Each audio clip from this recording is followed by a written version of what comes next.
નમસ્કાર, આપ જોઈ રહ્યા છો નેશન પ્લસ ન્યૂઝ. હું છું આપની સાથે હિરલ પંડ્યા.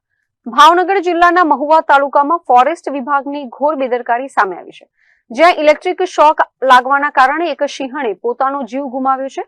બોરડી ગામના વાડી વિસ્તારમાં ખેતરના પાકને રક્ષણ આપવા માટે મૂકવામાં આવેલા ગેરકાયદેસર ઇલેક્ટ્રિક વાયરના સંપર્કમાં આવતા જ આ ભયાનક દુર્ઘટના ઘટી છે.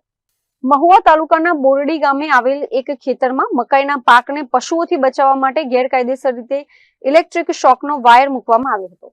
આ દરમિયાન ત્યાંથી પસાર થઈ રહેલી સિંહણ ઇલેક્ટ્રિક વાયરના સંપર્કમાં આવી જતા તેનું ઘટના સ્થળે જ કરુણ મોત નીપજ્યું હતું.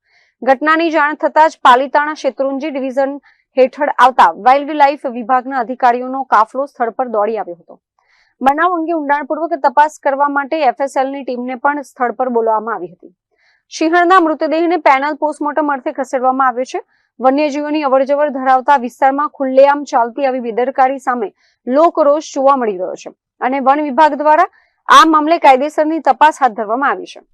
રાજન Gohil, nation plus news, Bhavnagar. સમાચારોના સતત અપડેટ મેળવવા માટે અમારી નેશન પ્લસ ન્યૂઝની યુટ્યુબ ચેનલને સબસ્ક્રાઇબ કરો, બેલ આઇકન દબાવો અને જોડાયેલા રહો ફેસબુક, ઇન્સ્ટાગ્રામ અને ટ્વિટર પર.